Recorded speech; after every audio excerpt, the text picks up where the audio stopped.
오늘 공부할 세설신어는 남조 송나라 때 유의경이 편찬한 대표적인 지인소설입니다. 이 세설신어는 널리 읽히면서 많은 문인들에게 영향을 미쳤기 때문에 명사들의 교과서라고도 불렸죠. 당시 문인 명사들의 전해지는 일화를 기술한 것으로 628명의 언행과 일화를 1131조 수록하고 있습니다. 그것을 36편으로 구별하여 싣고 있죠.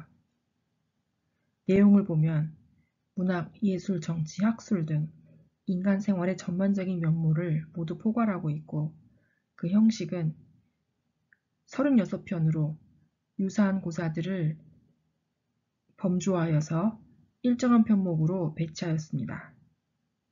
표현수법은 등장인물의 대화와 구어를 잘 활용하면서 함축적인 언어로 인물 형상을 핍진하게 그려낸 것이 특징이죠. 그림에 있는 것은 왕이지가 거위를 보면서 자신의 필법을 익혔다는 이야기입니다. 세설신화에서 36가지로 편목을 나눈 것은 위신남북조 시대의 심리의식의 분류 그리고 그 범주화라는 의미에서 의미가 있습니다. 36가지를 한번 살펴보죠. 먼저 덕혜는 고결한 품행입니다. 언어는 뛰어난 언어 응대를 한 사람들이죠. 정사는 정치일화, 문학은 문학과 학술, 방정은 바르고 모범적인 행실을 가진 사람들, 아량은 단아한 인격과 넓은 도량을 나타냅니다. 다음 식감은 사리를 분별하고 시비를 판단할 수 있는 것이죠.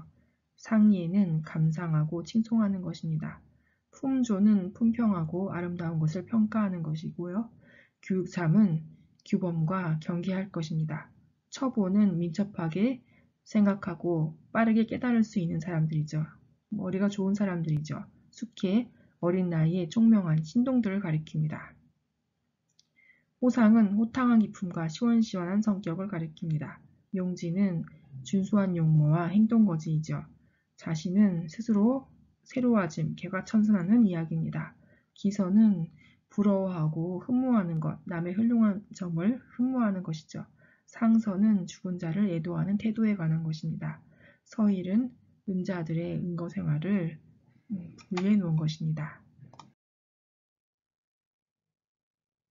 계속해서 세설신어의 내용물을 살펴보도록 하지요. 현원은 현숙하고 덕이 있는 부녀자, 현모양처를 말합니다.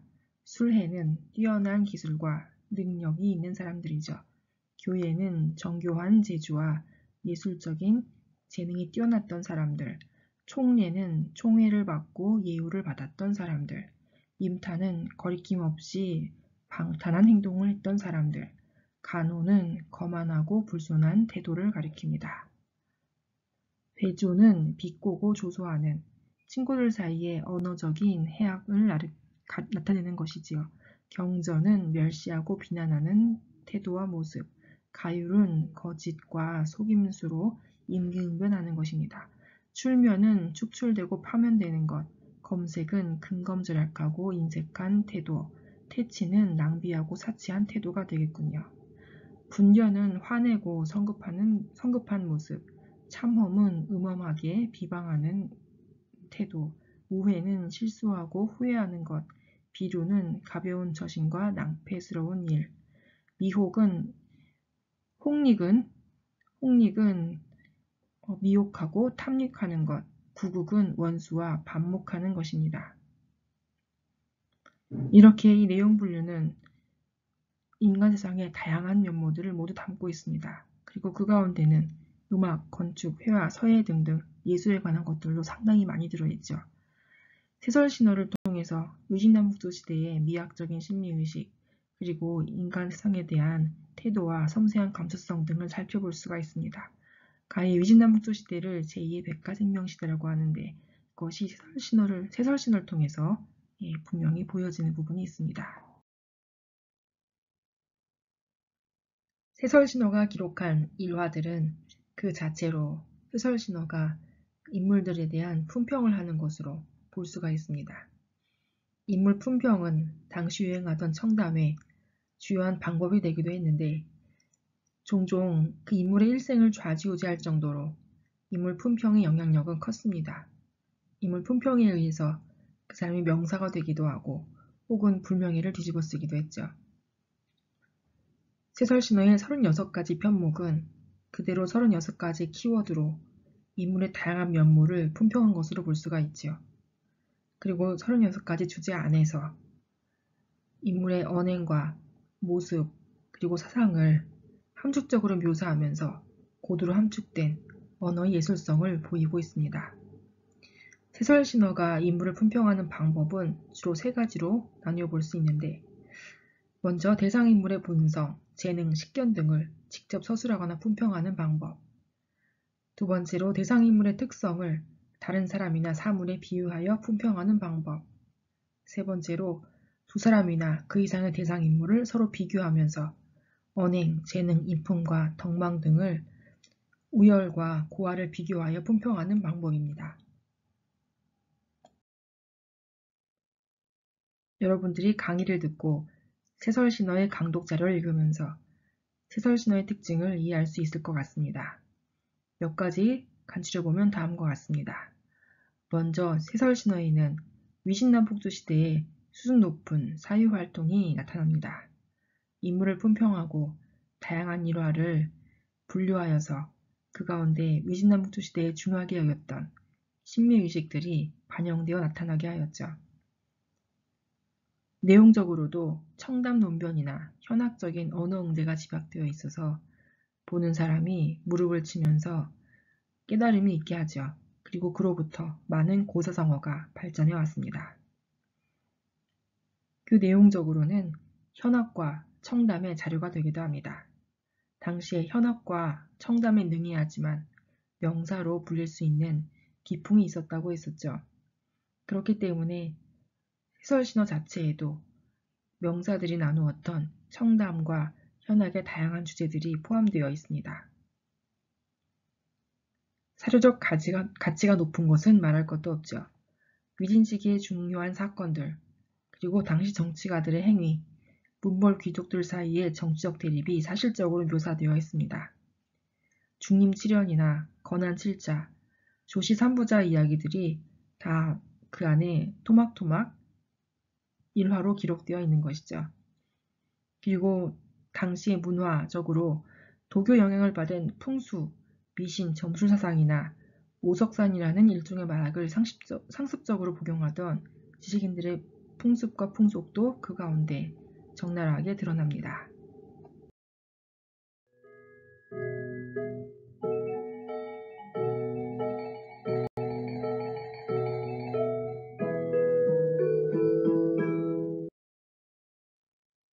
세설신화의 내용, 어느 편 같이 감상해보죠. 그 중에 난형난제라고 하는 일화입니다. 난형난제는 알다시피 형이라 하기 어렵고 동생이라 하기 어렵다는 뜻이죠. 두 사람의 실력이 비슷해서 우열을 가릴 수 없다. 막상막하이다. 라는 뜻입니다. 이 이야기도 세설신화에서 유래한 것이군요. 진원방의 아들 진장무는 재주가 영특한 사람이었습니다. 진원방의 동생인 진계방의 아들 진유선도 똑똑했죠. 진장문과 진유선이 각각 자신의 아버지인 진원방과 진계방의 공덕을 논하면서 다투고 있었지만 결론이 나지 않았습니다. 그래서 할아버지인 진태구에게 물었죠. 진태구가 이렇게 말합니다. 원방은 형이라 하기가 어렵고 계방은 동생이라 하기가 어렵구나. 즉 난형 난제, 두 사람의 실력이 비슷해서 우열을 가릴 수 없다는 뜻입니다. 세설신화에서 나오는 일화들은 이렇게 많은 고사성어의 또 원천이 되었습니다. 다음은 세설신화의 문학편 내용 같이 살펴보도록 하지요. 문학편에는 지부지론이라고 하는 위진시대에 유행하던 청담 논변이 포함되어 있습니다. 어떤 손님이 악령에게 손가락은 어떤 물체에 결코 진정으로 이르지 못한다라는 지부지론이라는 논제에 대해서 물었습니다. 악령은 그 문구를 더 이상 해석하지 않고 다만 들고 있던 총체, 머짓더리로 안석을 두드리면서 물었지요. 이르렀습니까? 손님이 말했습니다. 이르렀습니다. 그러자 악령은 다시 총체를 들고 말합니다. 만약에 진정으로 이르렀다면 어떻게 떠날 수가 있겠소? 이 말을 듣고 손님이 비로소 그 의미를 깨닫고 감복했습니다. 악령의 말이 간결하고 뜻이 잘 통하였던 것이죠.